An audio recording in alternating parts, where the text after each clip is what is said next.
يا أيها الذين آمنوا اتقوا الله ولتنظر نفس ما قدمت لغد واتقوا الله إن الله خبير بما تعملون.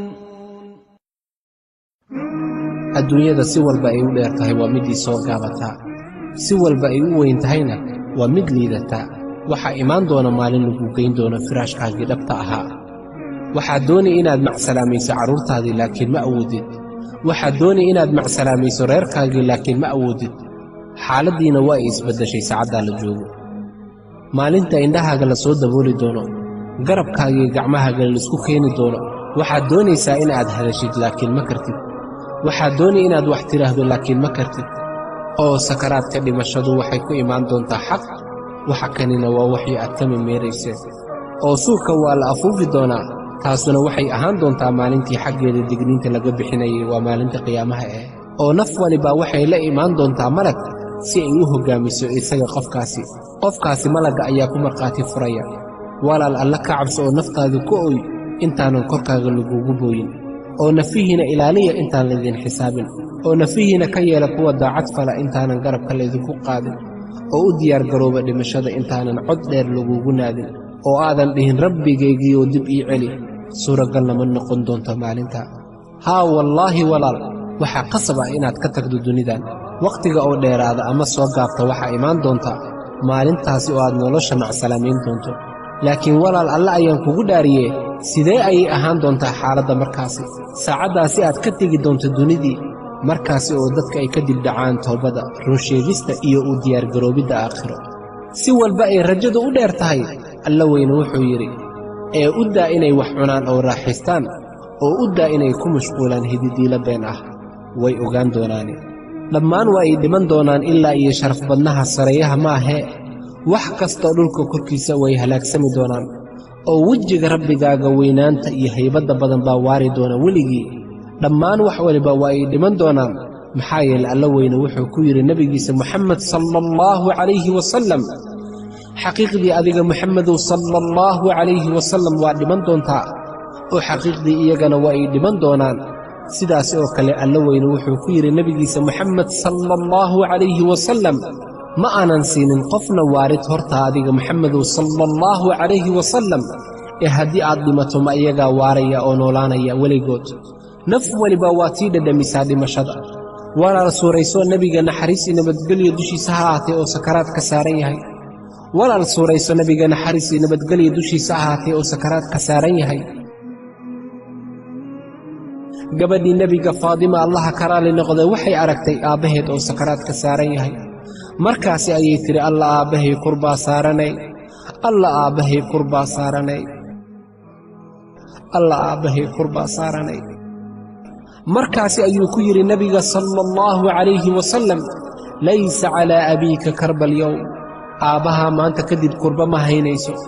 markaasi ayuu nebiga naxariisii nabadgelyo dushiisa ha aatee u yeertay xasan iyo xusein oo dhunkaday, oo khayr u dardaarmay, oo afooyinkiisa u yeertay oo wacdiyey waaniyey. xanuunkii sakaraadkii ku sii siyaaday oo xoogaystay, waxaana ka soo baxay suntii uu Khaybar ku cunay saamaynteedii, ilaa uu ka yidhi caaishaay, waxaa ii dhadhamaya suntii aan Khaybar ku cunay. waxaa la soo gaaray xilligii ay suntaasi wadkayga noqon lahayd. markaas ayuu dadkii la dardaarmay rasuulka alle naxariisii nabadgelyo dushiisa ha ahaatee dardaarankii ugu dambeeyey. war salaada iyo wixii ay midigtiina hanato. marar badan ayuu ku celishay rasuulka alle sala allahu calayhi wasalam.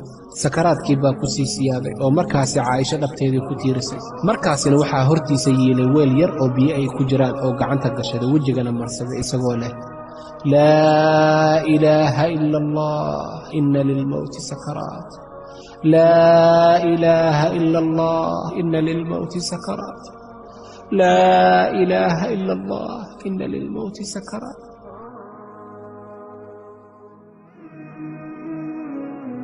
laa ilaaha ila allah, dhimashadu waxay leedahay sakaraad. laa ilaaha ila allah, dhimashadu waxay leedahay sakaraad. laa ilaaha ila allah, dhimashadu waxay leedahay sakaraad. oo markii uu dhammaystay wuxuu farta u taagay kor, indhihiisana saqafka kore bay eegeen oo waa ay taagmeen. oo bushimihiisii nuunuuxiyey. Caaishana waxay maqashay isagoo leh, allow igu dar kuwa aad u nimcaysay la jirka nebiyada, runsheegayaasha, shahiidyada iyo saalixiinta. allow ii naxariiso oo ii dembi dhaaf oo kulanka sare iga dabagee. markaasi rasuulka alla sala allahu calayhi wasalam gacantiisii waa ay liicday oo rafiiqyadiisii waa uu ka daba tegay suubanihii sala allahu calayhi wasalam. innaa lilaahi wa innaa ilayhi raajicuun, innaa lilaahi wa innaa ilayhi raajicuun, innaa lilaahi wa innaa ilayhi raajicuun. markii uu rasuulkii geeriyooday waxay Faadimo tiri, aabbahay rabbi baa u yeerto waa uu ajiibay. aabbahay jannadii firdowsaa hoygiisa yahay. aabbahay geeridiisa jibriil baan gaarsiinaynaaye. walaal suurayso qofka dhintay waa qofkee? waa kuma? waa kee ayuu yahay qofkaasi? qofkaasi dhintay muxuu alla weyne agtiisa ka yahay? waa qofka keliya uu alla weyne magaciisa barbar dhigay qalqigiisa oo dhan.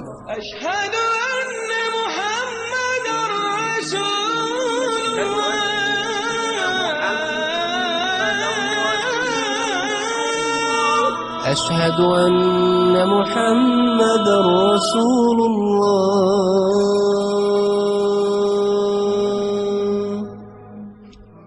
شرف بدنها رنلوغا تدوناجيها عيب كسلينك ودقون بدنها ودقها أومنك ودن وقفكاسي قفك دنتي سيدي أي لمشدي سكوس عميني ساولان سيدي أي أديق حالة هذا نقوندون تاولان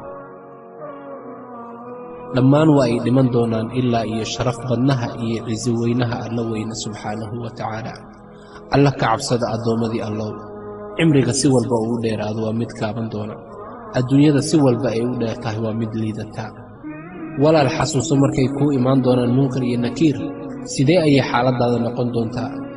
sidee ayay xaaladaada noqon doontaa marka uu dhawaaqo Israafiil oo suurka la afuufo oo lagu keeno banka qiyaamo adigoo cagacad oo qaawan oo buuriye qab ah, qoraxdana u jirto madaxaaga qadar yar oo meel ah. oo markaasi alla weyne uu ku yidhaahdo aabbaheen aadanuu ka soo saara qaybtii naarta loo darbay ee loo diyaarshay ubadkaaga. markaasu wuxuu odhan doonaa ka imisa allow? wuxuu allaah ku odhan doonaa 999. oo markaasi ayay carruurtii ciroolo noqon oo hilmaami nuujisadii wixii ay nuujinaysay, oo mid walba uuray ah uurkeedii dhigi doontaa, oo aad arki doontaan dadkii sidii wax sarqaansan. laakiin ma aha wax sarqaansan laakiin cadaabta alla ayaa ah mid daran maalintaasi. alla ka cabsado dadow, alla ka cabsado, alla ka cabsado oo alla ka cabsado. wallaahi inaysan jirin noloshan kadib waxaanan ahayn janno iyo naar. alla ka cabsado walaalayaal, alla ka cabsado oo alla ka cabsado, alla ka cabsado oo alla ka cabsado. واتقوا يوما